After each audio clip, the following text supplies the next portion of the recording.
बिस्मिल्लाहिर्रहमानिर्रहीम। अस्सलाम वालेकुम स्टूडेंट्स, कैसे हैं आप सब। उम्मीद करती हूँ आप सब बिल्कुल खैरियत से होंगे। This is 11th chemistry FAC board exams preparation 2024। Students, हम 2013 का सेकंड पेपर कर रहे थे एंड हमने क्वेश्चन सेक्शन बी के ऑलरेडी 13 क्वेश्चंस डिटेल में डिस्कस कर लिए हैं। अब हम फॉरवर्ड करते हैं, नेक्स्ट जो क्वेश्चंस हैं उनको डिस्कस करते हैं। साथ साथ जो मैं आपको टिप्स एंड ट्रिक्स बता रही हूँ उनको ज़रूर अच्छे से अंडरस्टैंड करना है, और जो क्वेश्चंस रिपीट हो रहे हैं आप देखें, वो आपका कॉन्फिडेंस लेवल इंक्रीज़ करेंगे। जैसे कि हमने already potential cell potential find out करने के न्यूमेरिकल्स देख लिए हैं कि वो पहले पेपर में भी आए थे और दूसरे पेपर में भी आया, और दोनों में क्या डिफरेंस आया था, ठीक है, और उसको अटैम्प्ट करने का क्या तरीका है। इसी तरह से न्यूमेरिकल्स जो आ रहे हैं उनको कैसे अटैम्प्ट करने का तरीका है। न्यूमेरिकल की जो स्टेटमेंट है वही आपको हिंट दे रही होती है कि यहाँ से स्टार्ट करो, ये इस फार्मूले से स्टार्ट करो, तो वो मैं आपको साथ साथ नोट डाउन करवा रही हूँ। तो वो चीज़ आपने अपने माइंड में रखनी है ताकि फाइनल पेपर में वो आपकी हेल्प करे और आप बहुत अच्छे से क्वेश्चन अटैम्प्ट कर सकें और आपके फुल मार्क्स आएँ। तो चलें स्टूडेंट, स्टार्ट करते हैं। Question number 14, for a general reaction, ये एक रिएक्शन जर्नल दिया हुआ है, ठीक है। The rate law has been found to be, rate law जो है वो ये आया है इसका, ठीक है। अब इन्होंने सिंपल देखो रेट लॉ को थोड़ा सा डिफरेंट करके लिखा है, यानी हम सिंपल रेट लॉ कैसे लिखते हैं, रेट लिख देते हैं इज इक्वल्स टू के लिख देते हैं और जो भी रिएक्टेंट्स प्रोडक्ट्स हैं वो लिख देते हैं, ठीक है। जैसे अब इसका मैं लिखूँ ए और बी स्क्वायर, तो अब इन्होंने थोड़ा सा ना रेट को with respect to reactant A करके लिखा है, ठीक है, और उसके साथ देखें माइनस साइन लगाया हुआ है ये, ठीक है। तो ताकि मतलब वो ये चेक करें एग्जामिनर कि बच्चों को कॉन्सेप्ट है कि रेट को हम इस तरह भी लिख सकते हैं या नहीं है, ठीक है। तो एक क्वेश्चन देखें लिखा हुआ है डिफाइन ऑर्डर ऑफ रिएक्शन, ये तो मैं बिल्कुल डिस्कस नहीं करूँगी क्योंकि 2013 फर्स्ट पेपर में क्वेश्चन नंबर 11 में हम इसकी डिटेल्स डेफिनेशन और इसको कैसे शो करना है हम डिस्कस कर चुके हैं, ठीक है। नेक्स्ट है justify with the reason that delta A over delta T is negative. तो वो कहते हैं अब रीज़न बताएं कि हमने इसके साथ नेगेटिव साइन डाला क्यों है, ठीक है, ये बता दें। ये ए पार्ट है और सेकंड पार्ट क्या है आपके पास, What would happen to the rate if we double the concentration of A and B, यानी दोनों का उन्होंने कहा कि बारी बारी अगर हम A की कंसनट्रेशन को डबल करें तो रेट ऑफ रिएक्शन पे क्या इफेक्ट पड़ेगा, और B की कंसनट्रेशन को डबल करें तो रेट ऑफ रिएक्शन पे क्या इफेक्ट पड़ेगा, ठीक है। तो ये बड़ा ही इंपॉर्टेंट कॉन्सेप्चुअल क्वेश्चन है कि स्टूडेंट्स को क्या जो रेट लॉ इक्वेशन है उससे कंसनट्रेशन और रेट ऑफ रिएक्शन को रिलेट करना आता है या नहीं आता। तो ये बहुत इंपॉर्टेंट क्वेश्चन है। तो अब हमारे पास हम स्टार्ट करते हैं डिफाइन ऑर्डर ऑफ रिएक्शन, वो तो हो गया। उसके बाद ये है कि the rate of reaction can be expressed in terms of rate of disappearance of the reactants, क्योंकि रिएक्टेंट्स कम हो रहे होते हैं तो उसको हम इस तरह से लिख सकते हैं D X over D T is equals to minus D R over D T, यानी आर रिएक्टेंट्स हैं, ठीक है, and the rate of appearance of the products, और प्रोडक्ट्स अपीयर हो रही होती हैं तो उसमें हमने प्लस का साइन लगाना होता है। D X over D T is equals two plus D P over D T, यानी प्रोडक्ट्स इंक्रीज़ हो रहे हैं तो ये नेगेटिव और पॉजिटिव साइन जो है वो इंक्रीज़ और डिक्रीज़ को शो कर रहे हैं। सो अब हमारे पास जो क्वेश्चन में गिवन है, so for the given reaction the rate of reaction with respect to the reactant A is negative. जो क्वेश्चन दिया हुआ है उसमें ए के साथ अगर हम रिएक्टेंट्स के साथ रेट ऑफ रिएक्शन लिखेंगे तो वो नेगेटिव साइन के साथ होगा क्योंकि रिएक्टेंट्स क्या है, डिक्रीज़ हो रहे होते हैं, ठीक है। Negative sign indicates R decrease in the concentration of the reactants, ये आपने सिंपल इसका आंसर लिख दिया, ठीक है। फिर दूसरा ये था 14 का बी, कि अब आप बताएं कि अगर ए की कंसंट्रेशन को डबल करें तो क्या होगा, बी की कंसंट्रेशन को डबल करें तो क्या होगा। तो सबसे पहले तो आपको रेट लॉ पता होना चाहिए। तो यहाँ पर हमारे पास रेट लॉ क्या था, रेट लॉ क्या था, रेट इज इक्वल्स टू के ए और बी का स्क्वायर, ठीक है, ये रेट लॉ था। तो अब आपको देखने से पता चल रहा है कि rate of reaction with respect to A जो है वो फर्स्ट ऑर्डर है, ठीक है, फर्स्ट ऑर्डर, और रेट ऑफ रिएक्शन ये जो रिएक्शन है ये सेकंड ऑर्डर है with respect to B reactant, ठीक है, उसकी पावर आपको नेगेटिव नज़र आ रही है। तो आप लिखेंगे for a given reaction the rate law shows that this reaction is first order with respect to reactant A, ठीक है, आपको पता चल गया। तो फर्स्ट ऑर्डर का क्या मतलब होगा, जब हमने पिछले उसमें न्यूमेरिकल किया था order of reaction find out करने का जो टेबुलर डाटा था, तो उसे हमने देखा था कि कंसंट्रेशन और रेट ऑफ रिएक्शन की जो रेशियोज थी, ठीक है। तो अगर वो सेम सेम होती थी, सेम सेम चेंज हो रही थी, तो वो फर्स्ट ऑर्डर था। ठीक है, इसका मतलब है कि अगर हम कंसंट्रेशन को 1 से 2 में इंक्रीज़ कर रहे हैं, रेट ऑफ रिएक्शन भी 1 से 2 में जा रहा है, तो ये फर्स्ट ऑर्डर रिएक्शन है। ठीक है, तो इसका मतलब है कि अगर हम क्या करें कि अगर कंसंट्रेशन ऑफ ए को डबल करें, ठीक है, कंसंट्रेशन ऑफ ए को डबल करेंगे तो रेट ऑफ रिएक्शन भी डबल हो जाएगा। ठीक है, तो इसका मतलब है कि ये रिएक्शन फर्स्ट ऑर्डर है विद रिस्पेक्ट टू ए। और अगर हम बी की बात करते हैं, ये देखें ए का हमने लिखा है, so if the concentration of A is doubled the rate of reaction also gets doubled. और दूसरा हमने लिखा है कि this reaction is second order with respect to B. B के अकॉर्डिंगली ये सेकंड ऑर्डर है। इसका मतलब है कि अगर हम बी की कंसंट्रेशन को, और ये रेट है, ठीक है, बी की कंसंट्रेशन को डबल करेंगे, 1 से 2 में चेंज करेंगे, तो रेट जो है 1 से 4 में चला जाएगा। ठीक है, यानी सिंपल डबल नहीं होगा बल्कि 2 टाइम्स इंक्रीज हो जाएगा। ठीक है, यानी 1 से 2 और 2 से आगे 4 हो जाएगा। ठीक है, 2 टाइम्स इंक्रीज हो जाएगा। तो इसका मतलब है कि this reaction is second order with respect to reactant B. तो अब आप लिखें, अब आपसे पूछा गया कि if the concentration of B is doubled, B को डबल करेंगे तो रेट ऑफ रिएक्शन जो है वो 4 टाइम्स हो जाएगा। ठीक है, तो ये इस तरीके से आपने बता दिया सिंपल, यानी आपने ऊपर बताया कि जो गिवन रिएक्शन है उसमें रेट लॉ हमें पहले ही बता रहा है कि ये रिएक्शन फर्स्ट ऑर्डर है with respect to A and reaction second order है विद रिस्पेक्ट टू बी। तो अगर कंसंट्रेशन ऑफ ए को डबल करेंगे रेट ऑफ रिएक्शन भी डबल हो जाएगा, लेकिन अगर कंसंट्रेशन ऑफ बी को डबल करेंगे तो रेट ऑफ रिएक्शन 4 टाइम्स हो जाएगा। ठीक है, नेक्स्ट हमारे पास आ जाता है question number 15, sketch the shapes of NCl3 and BF3 using VSEPR theory, explain the origin of differing in shape. तो बेसिकली इसको मैंने पर्पल कलर में शो किया है क्योंकि ऑलरेडी आप वेस्पर का क्वेश्चन जो है 2013 का फर्स्ट पेपर जो है उसमें क्वेश्चन नंबर A4 का A पार्ट ये कर चुके हैं, लेकिन अब इसमें डिफरेंट मॉलिक्यूल्स आते रहेंगे। जैसे उसमें BeCl2 था आपके पास, ठीक है, और SnCl2 था, उसको एक्सप्लेन किया। अब आपने NCl3 और BF3 को एक्सप्लेन करना है, लेकिन मेथड वही होगा कि आपने जैसे NCl3 है तो अब आपने देखना है कि वैलेंस शेल में नाइट्रोजन के कितने इलेक्ट्रॉन्स होते हैं। ठीक है, 5 इलेक्ट्रॉन्स होते हैं, ये 5th ग्रुप में है ना, तो नाइट्रोजन के 5 इलेक्ट्रॉन्स होंगे तो वो 3 क्लोरीन के साथ तो बॉन्ड बनाएगा। ठीक है, और एक जो है वो उसके पास लॉन पेयर रहेगा। तो इसका मतलब है कि कौन सा मॉलिक्यूल है, AB3E मॉलिक्यूल है। ठीक है, ये आपने लिख लिया। और अब साथ साथ इसकी इलेक्ट्रॉनिक कन्फिग्रेशन से स्टार्ट करें। इलेक्ट्रॉनिक कन्फिग्रेशन ऑफ नाइट्रोजन ये है, ठीक है, 1s2 2s2 2p3। Valence shell electronic configuration को अंडरलाइन कर दें, और इलेक्ट्रॉन्स इन वैलेंस शेल वो 5 हैं और सराउंडिंग एटम्स 3 हैं। अब 3 इलेक्ट्रॉन्स जो हैं वो बॉन्ड बनाने के लिए इस्तेमाल हो जाएंगे, तो बॉन्ड पेयर जो हैं वो 3 हो जाएंगे और लॉन पेयर 1 हो जाएगा, और टोटल इनको मिलाएंगे तो टोटल इलेक्ट्रॉन पेयर्स 4 हो जाएंगे। ठीक है, तो यहाँ पर देखें अगर टोटल इलेक्ट्रॉन पेयर्स 4 होंगे तो एक्सपेक्टेड ज्योमेट्री जो है वो टेट्राहेड्रल है। ठीक है, तो यहाँ पर हमने ये नहीं शो किया कि कितने इलेक्ट्रॉन पेयर हैं, कितने बॉन्ड पेयर हैं, कितने लॉन पेयर हैं। हमने कहा कि बस टोटल इलेक्ट्रॉन पेयर अगर 4 हों तो वो टेट्राहेड्रल होगी। ठीक है, तो यहाँ पर हमारे पास एक्सपेक्टेड ज्योमेट्री तो टेट्राहेड्रल होगी, लेकिन एक्चुअल ज्योमेट्री जो है वो ट्रायंगुलर पिरामिडल होगी। ठीक है, अब ये वजह क्या है, लॉन पेयर, क्योंकि जब भी आपके पास ये लॉन पेयर आ जाया करेगा ना, ठीक है, 1 होगा या 2 होंगे लॉन पेयर, तो उससे lawn pair bond pair repulsion start हो जाती है। ठीक है, अब देखिए रीज़न भी आपने लिख ली, due to the presence of 1 lone pair of electron, lone pair bond pair repulsions distorted the expected geometry. ठीक है, और बॉन्ड एंगल 10 जो टेट्राहेड्रल का होता है वो 109.5 का होता है, तो वो डिस्टॉर्ट होकर कितना हो जाएगा, 107.5 डिग्री का हो जाएगा। ठीक है, और ये बिल्कुल कॉन्सेप्चुअल क्वेश्चन है। आपकी बुक का जो अमोनिया है ना, NH3 एग्जाम्पल, NH3, तो उसको ज़रा चेंज करके ना तो आपको NCl3 दे दिया ताकि SLO बेस्ड एग्ज़ाम्स शो हो जाएं। ठीक है, अच्छा, तो ये देखें ये NCl3 है, तो आप इसको NCl3 है तो इसकी ज्योमेट्री आप लिखेंगे कि डिस्टॉर्टेड टेट्राहेड्रल है, क्योंकि टेट्राहेड्रल में तो आपको चारों कॉर्नर्स शो करने हैं ना। ये 3 कॉर्नर्स आपने जिसमें क्लोरीन शो किया और 4th कॉर्नर पे आपने लॉन पेयर शो किया। तो जब आप लॉन पेयर और बॉन्ड पेयर सबको शो करते हैं तो वो ज्योमेट्री होती है।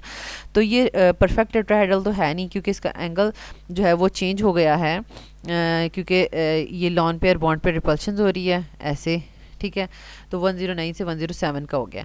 लेकिन अगर आप इसकी स्ट्रक्चर देखें तो स्ट्रक्चर में हम लॉन पेयर को शो नहीं करते। ठीक है, लॉन पेयर शो नहीं करते, यानी इस तरह से शो नहीं करते।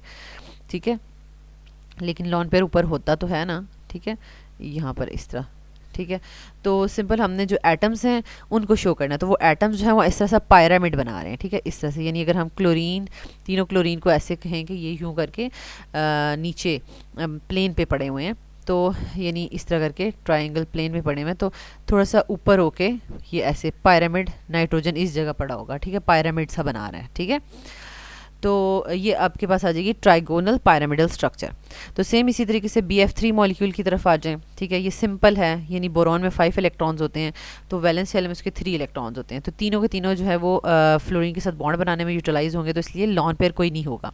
तो आप सिंपल लिखें, आपको जब भी वेस्पर का क्वेश्चन आएगा आपने इलेक्ट्रॉनिक कन्फिग्रेशन से स्टार्ट करना है, ठीक है। इसी तरीके से electronic configuration of boron 1s2 2s2 2p1, फिर आप वैलेंस शेल को कर दें, क्योंकि देखें 1s से फर्स्ट शेल स्टार्ट होता है, 2s से सेकंड शेल स्टार्ट होता है, 3s से थर्ड शेल स्टार्ट होता है, तो आपने जो भी एंड वाला होगा ना वैलेंस शेल, उसको आखिरी शेल को अंडरलाइन करना है। Electrons in the valence shell 3 हैं टोटल, सराउंडिंग एटम्स भी 3 हैं, तो वो तीनों के तीनों इलेक्ट्रॉन्स सराउंडिंग एटम्स के साथ बॉन्ड बनाने में यूटिलाइज हो जाएंगे, इसलिए बॉन्ड पेयर्स 3 होंगे, लॉन पेयर कोई भी नहीं होगा, और टोटल इलेक्ट्रॉन पेयर्स 3 होंगे, ठीक है।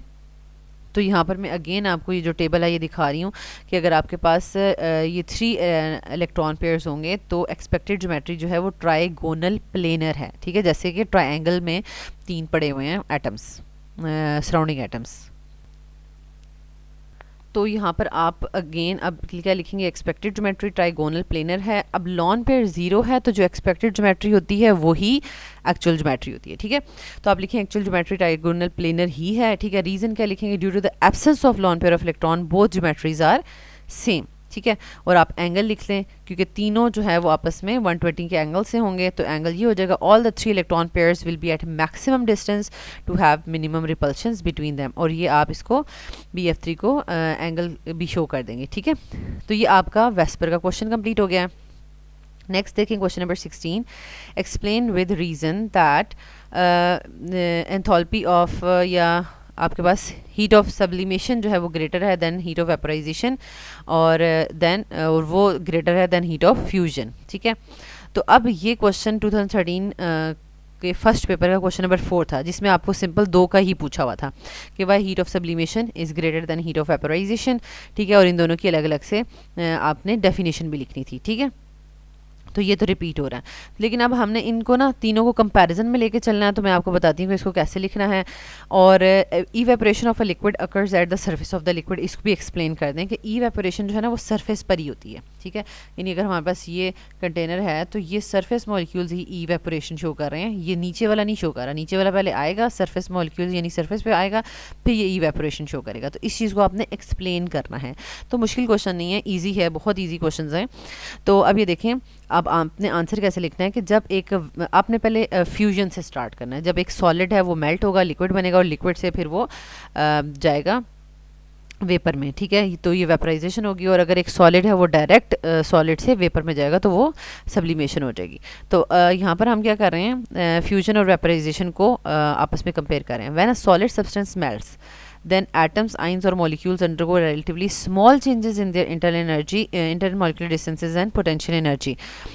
तो देखें जब सॉलिड है तो वो बिल्कुल टाइटली पैक्ड हुआ हुआ था, ठीक है, और अब लिक्विड में वो थोड़ा थोड़ा सा दूर गया है, ठीक है। लिक्विड में स्मॉल चेंज इन देयर आप कह लें इंटरमोकुलर डिस्टेंसेस और पोटेंशियल एनर्जी आया है। तो यहाँ पर small change in their intermolecular distances and potential energy हुआ है, ठीक है, as compare to the evaporation. Evaporation में क्या होता है कि लिक्विड से जब वेपर्स में जाता है तो वो मॉलिक्यूल्स बहुत दूर चले जाते हैं, तो they undergo a large change in their intermolecular distances and potential energy, ठीक हो गया। तो आपने लिख लिया, so heat of vaporization is greater than heat of fusion, ठीक हो गया। अब नेक्स्ट में क्या करना है, enthalpy of sublimation of a substance is even larger than vaporization. अब सब्लिमेशन को आप शो करेंगे कि वो बहुत ज़्यादा है, यानी सब्लिमेशन की में क्या होगा कि एटम्स सॉलिड से वेपर्स में जा रहे हैं, ठीक है, बहुत ज़्यादा दूर जा रहे हैं। और लेकिन लिक्विड में क्या होगा कि ऑलरेडी थोड़े थोड़े दूर थे और अब इतने जा रहे हैं, ठीक है। तो अब हमारे पास क्या है कि बिल्कुल क्लोजली पैक हैं और उससे वेपर में जाने के लिए ऑब्वियसली बात है हमें बहुत ज़्यादा एनर्जी चाहिए एज़ कम्पेयर टू लिक्विड में। तो ऑलरेडी वो थोड़े थोड़े दूर ही थे और अब और थोड़े दूर हो गए हैं। तो इन दोनों को कंपेयर करके लिखें, कैसे लिखेंगे? Enthalpy of sublimation of a substance is even larger than vaporization because attractive forces in solids are stronger than those of liquids, ठीक है, यानी इसकी स्ट्रॉन्गर है। And in sublimation than those of liquid, and in sublimation atoms, ions or molecules undergo very large changes in their intermolecular distances and potential energy। यानी हमने बता दिया कि sublimation में जब substance solid से vapor में जाता है, ठीक है, तो उसके अंदर बहुत ज़्यादा large change आता है in intermolecular distances and potential energy। तो इसकी वजह से हमारे पास हीट ऑफ सब्लिमेशन सबसे ज़्यादा होती है, फिर उस कम वेपराइजेशन होती है और फ्यूजन सबसे ही कम होती है, ठीक है। ये हमने सिंपल एक्सप्लेन कर दिया, वही पॉइंट्स वही हैं दो, intermolecular distances and potential energy, ठीक है। अच्छा, फिर है दूसरा कि evaporation occurs of liquid occurs at the surface of a liquid. तो इसको आपने क्या क्या पॉइंट्स लिखने हैं? Evaporation is a process in which liquid molecules escape from the surface and enter the gaseous phase. Surface molecules whose kinetic energy, अब देखें, अब बेसिकली लिक्विड के जो मॉलिक्यूल्स सरफेस पर है ना वो ही एस्केप करेंगे और वेपर या गैस फेज में जाएंगे, ठीक है। अब होता क्या? Surface molecules whose kinetic energy is higher than average kinetic energies overcome the intermolecular forces that binds them to the liquid and enter the gas phase. तो वही मॉलिक्यूल्स इजीली जा सकते हैं कि जिनके पास एवरेज काइनेटिक एनर्जी से थोड़ी सी ज़्यादा एनर्जी होती है। ये इंपॉर्टेंट पॉइंट है, ठीक है। और वो इजीली लिक्विड के साथ जो उनकी इंटरमॉलिक्यूलर फोर्सेस होती हैं उनको ओवरकम कर सकते हैं, ठीक है, और एंटर हो सकते हैं in the gas phase. That's why evaporation of liquid occurs at the surface of the liquid. तो ये आपके पास हो गया इसका आंसर। देखिए कितना इजी था। नेक्स्ट हमारे पास आ जाता है क्वेश्चन नंबर 17। अब ये भी पर्पल कलर में है, इट मीन्स कि ऑलरेडी हम 2013 फर्स्ट जो पेपर है उसमें कर चुके हैं, ठीक है। तो अब हम देखें यहाँ पर क्या लिखा हुआ है, calculate the ionization energy value in kilo joules per mole for helium plus ion, give the units of epsilon not and ये हमारे पास वेव नंबर है, ठीक है, इसके यूनिट्स भी बता दें। तो अब बेसिकली ये रिपीट हुआ है क्वेश्चन नंबर यानी पेपर नंबर 2013 फर्स्ट पेपर में क्वेश्चन नंबर 17, जिसमें आपको कहा गया था कि आप कैलकुलेट करें energy, frequency and wave length, ठीक है। ये कैलकुलेट करने के लिए कहा गया था जब इलेक्ट्रॉन जंप करेगा फ्रॉम 4 to 2, ठीक है। वो मैंने आपसे कहा था कि 4 to 2 है या 2 से 4 है, वो आपने देख लेना है, दोनों का आंसर सेम होगा, ठीक है। लोअर एनर्जी ऑर्बिट हमारे पास 2 ही होगा, हाई एनर्जी को 4 ही लिखेंगे। अब आप कहेंगे कि मैम उसमें तो था जंप करेगा इस ऑर्बिट से इस ऑर्बिट में, तो यहाँ पे है, तो ऐसी कोई बात नहीं हो रही, तो ये आप कैसे कह रही हैं कि ये रिपीट हो रहा है? ये ऐसे रिपीट हो रहा है कि इसमें आपको कहा गया कि आयनाइजेशन एनर्जी कैलकुलेट करें। आयनाइजेशन एनर्जी क्या होती है? फॉर एग्जाम्पल अगर आपके पास हीलियम आइन है, हीलियम आइन में वैसे हीलियम में 2 इलेक्ट्रॉन्स होते हैं, जब वो एक इलेक्ट्रॉन लॉस कर देता है तो वो He+ में चला जाता है, ठीक है। ये न्यूक्लियस है और ये हीलियम के पास भी फर्स्ट ऑर्बिट में एक ही इलेक्ट्रॉन रह गया, ठीक है, क्योंकि उसने एक इलेक्ट्रॉन लॉस कर दिया। अब आपने क्या करना है, इस इलेक्ट्रॉन को निकाल देना है, बिल्कुल निकाल के बाहर फेंक देना है, ठीक है। तो इसका मतलब हो जाएगा कि आपने इलेक्ट्रॉन को निकाल दिया। कहाँ से निकाला? फर्स्ट ऑर्बिट से निकाला, ठीक है, और कहाँ पर ले गए? इन्फिनिटी पे ले गए, ठीक है, इन्फिनिटी पे। तो अब इनमें देखें लोअर एनर्जी कौन सा है? फर्स्ट ऑर्बिट लोअर एनर्जी है, इसको आप N1 लिखेंगे, और हाई एनर्जी कौन सा है? ऑर्बिट N2 है, ठीक है। तो यहाँ से आपको पता चल गया कि किसी भी इलेक्ट्रॉन जो आइन या एटम आपको दिया होगा उसकी आयनाइजेशन एनर्जी का मतलब होगा उसकी जो फर्स्ट ऑर्बिट में से इलेक्ट्रॉन निकाल के हमने बिल्कुल बाहर फेंक देना है, निकाल देना है टोटली, और इसका मतलब है हमने उसको इन्फिनिटी पे ले गए हैं, तो उसका जो हायर ऑर्बिट होगा उसको हमने इन्फिनिटी ले लेना है। तो ये देखें स्टूडेंट्स का कॉन्सेप्ट चेक करने के लिए कि उनको पता है कि ये कॉन्सेप्ट क्लियर है या नहीं कि आयनाइजेशन एनर्जी का क्या मतलब है, ठीक है। आयनाइजेशन एनर्जी का कॉन्सेप्ट क्या स्टूडेंट को क्लियर है कि उसका क्या मतलब है? उसका यही मतलब है कि फर्स्ट ऑर्बिट से आपने इलेक्ट्रॉन को निकाल के बिल्कुल इन्फिनिटी पे ले जाना, तो ये आयनाइज हो जाएगा, ठीक है। तो अब ये आपने फाइंड आउट करना है। और दूसरा ये है कि जाउल्स में नहीं, जाउल्स पर एटम में नहीं कैलकुलेट करना, जाउल्स पर एटम में, सिंपल जाउल्स पर एटम में, बल्कि आपने किलो जाउल्स पर एटम में करना है। तो एट दी एंड आपने आंसर को कन्वर्ट भी करना है, ठीक है। तो चलें अब हम इसको स्टार्ट करते हैं। नेक्स्ट हमारे पास आ जाता है, अच्छा हाँ, ये सोल्यूशन में हमने, अच्छा ये बड़ा इंपॉर्टेंट चीज़ है कि आपको Z की वैल्यू आनी चाहिए। अब हीलियम है तो उसके लिए Z की वैल्यू जो है वो 2 है, ठीक है, मींस के प्रोटॉन्स, ठीक है। तो ये आपके पास यानी एटॉमिक नंबर जो होता है वही प्रोटॉन्स की वैल्यू होती है ना, तो एटॉमिक नंबर 2 है इसका, तो Z भी 2 होगा हीलियम के लिए। N1 लोअर एनर्जी ऑर्बिट होता है, तो N2 हाई एनर्जी होता है, तो लोअर एनर्जी फर्स्ट ऑर्बिट है और हाई एनर्जी इन्फिनिटी है, ठीक है। तो डेल्टा ई आप लगाएंगे। अब ये बड़ा इंपॉर्टेंट है, वैसे जो पिछला क्वेश्चन हमने किया था तो वो हमने सिंपल कर लिया था क्योंकि वो हाइड्रोजन के लिए था, तो उसके लिए हमें Z लगाने की ज़रूरत नहीं पड़ी, हमने सिंपल लिखा था K, और इस तरह हमने किया था N1 का स्क्वायर माइनस N2 का स्क्वायर, ठीक है, ऐसे किया था, Z को लगाने की ज़रूरत नहीं थी। लेकिन यहाँ पर ज़रूरत है क्योंकि यहाँ पर जो है वो Z नंबरेटर में है और स्केयर की फॉर्म में है, ठीक है, क्योंकि हम हीलियम हाइड्रोजन की बात नहीं कर रहे हैं, हम हीलियम की बात कर रहे हैं। इसी तरह आपको हो सकता है लिथियम दे दिया जाए, ब्रिलियम दे दिया जाए, कोई भी दे दिया जाए, ठीक है, तो उसमें आपने इसी तरीके से करना होगा। इन न्यूमेरिकल्स में आपको ज़्यादातर यही दिए जाते हैं, यानी हीलियम दिया जाएगा तो वो प्लस की फॉर्म में, क्योंकि वो भी मोनो इलेक्ट्रॉन सिस्टम बन जाता है, क्योंकि वो 2 इलेक्ट्रॉन्स होते हैं, 1 इलेक्ट्रॉन लॉस्ट कर देता है। फिर लिथियम दिया जाएगा तो वो +2 की फॉर्म में दिया जाएगा, क्योंकि उसके पास 3 इलेक्ट्रॉन्स होते हैं और वो 2 इलेक्ट्रॉन्स लॉस्ट करके फिर वो भी मोनो इलेक्ट्रॉन सिस्टम बन जाता है, ठीक है। और ब्रिलियम जो है वो उसके पास 4 होते हैं, तो Be+3 की फॉर्म में आपको दिया जा सकता है कि ब्रिलियम 3 इलेक्ट्रॉन लॉस करके जो है वो मोनो इलेक्ट्रॉनिक सिस्टम में बन जाता है। तो सब जब मोनो इलेक्ट्रॉनिक सिस्टम होंगे तो उनका जो 1 इलेक्ट्रॉन होगा वो फर्स्ट ऑर्बिट में ही प्रेजेंट होगा, ठीक है, क्योंकि बोहर की ये जो हमने उसकी एक्सप्लेनेशन से ये हमने इक्वेशंस ड्राइव की हैं, तो ये उसका है यही कि वो मोनो इलेक्ट्रॉनिक सिस्टम को एक्सप्लेन कर सकता है, मल्टी इलेक्ट्रॉन सिस्टम को एक्सप्लेन नहीं कर पाया, ये बोहर का ड्रॉबैक भी है, ठीक है। तो अब अपने Z का ज़रूर ध्यान रखना है कि Z एनर्जी वाले फार्मूले में ऊपर की साइड पे होगा और स्केयर की फॉर्म में होगा, और रेडियस वाले में किस तरफ है, ठीक है। रेडियस अगर आप सिंपल लेते हैं फार्मूला 0.529 N1 स्क्वायर और ये एंगस्ट्रॉम में आप लेते हैं, ठीक है। लेकिन इसमें Z जो है अगर हीलियम के लिए आ जाए तो आप कैसे करेंगे, तो Z आपके पास किस जगह होता है, तो Z जो है वो डिनोमिनेटर में होता है, ठीक है, और सिंपल होता है, यानी कोई स्क्वायर वगैरह नहीं होता उसका। तो ये मैंने क्यों दोनों फार्मूलाज आपको अभी यहाँ पर किए, ताकि अगर आपके पास रेडियस आ जाए हाइड्रोजन के अलावा किसी और एलिमेंट का, तो आप उसमें Z को कंसिडर कर सकें और आपको पता हो कि वो नीचे वाली साइड पे था, डिनोमिनेटर में था और सिंपल था Z। लेकिन अगर एनर्जी वाली वैल्यू में आ जाए तो वो ऊपर वाली साइड पे था और स्क्वायर की फॉर्म में था, ठीक है, ताकि चीज़ें आपस में रिलेट होके याद रह सकें। इसमें सिंपल आपने फार्मूलाज पुट करते जाना है, ठीक है, क्योंकि N1 जो है वो 1 का स्क्वायर आ जाएगा और N2 जो है वो इन्फिनिटी का स्क्वायर आ जाएगा। K की वैल्यू तो आपको पता है 2.178 × 10⁻18 और Z जो है वो 2 का स्क्वायर आ जाएगा, ठीक है।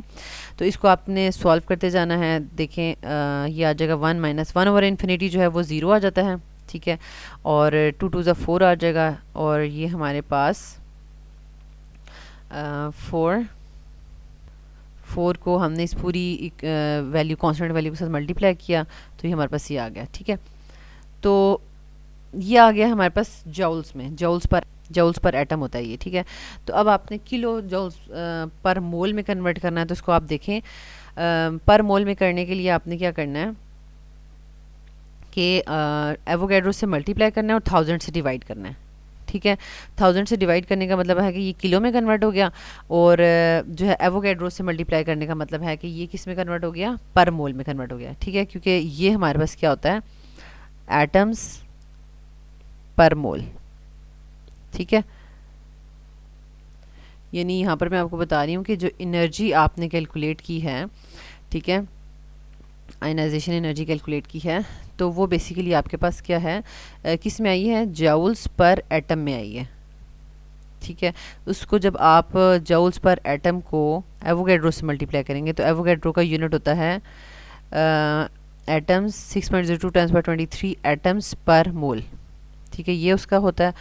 तो एटम एटम से कट जाएगा तो जूल्स पर मोल में आ जाएगा, ठीक है, और 7 किलो तो आपका लग ही गया 1000 से डिवाइड करने से। तो हमारे पास ये जो है डेल्टा ई की वैल्यू ये आ गई है 524462 किलो जूल्स पर मोल, ठीक है। नेक्स्ट इसका पार्ट था कि हमने एप्सिलॉन नॉट का यूनिट्स बताने हैं। तो यही बात है कि ये नॉलेज के क्वेश्चन होते हैं, ऐसी कोई कांस्टेंट की वैल्यू पूछ लें, याद होगी तो लिखेंगे, नहीं होगी तो नहीं लिखेंगे। तो अब वैल्यू नहीं पूछी हुई, लेकिन मैंने यहाँ पर वैल्यू लिख दी है 8.854 10⁻⁻12 कूलम स्क्वायर पर जूल पर जूल पर मीटर। ठीक है, तो हमारे पास यूनिट्स ऑफ जो वेव नंबर हैं वो पर मीटर हैं, क्योंकि वेव लेंथ मीटर होती है और वेव नंबर जो है वो उसका उल्ट होता है, पर मीटर। ठीक है, तो यहाँ तक हमने 17 क्वेश्चंस जो हैं वो डिटेल से डिस्कस कर लिए हैं, और नेक्स्ट वीडियो में हम रिमेनिंग जो है सेक्शन बी के पार्ट्स को डिस्कस करेंगे। और अल्लाह ताला आपको बहुत आसानियाँ अता फरमाएं और आपको एग्ज़ाम्स में भी कामयाब करें। और अगर आपको कुछ समझ नहीं आता तो आप कमेंट बॉक्स में पूछ सकते हैं। Thank you.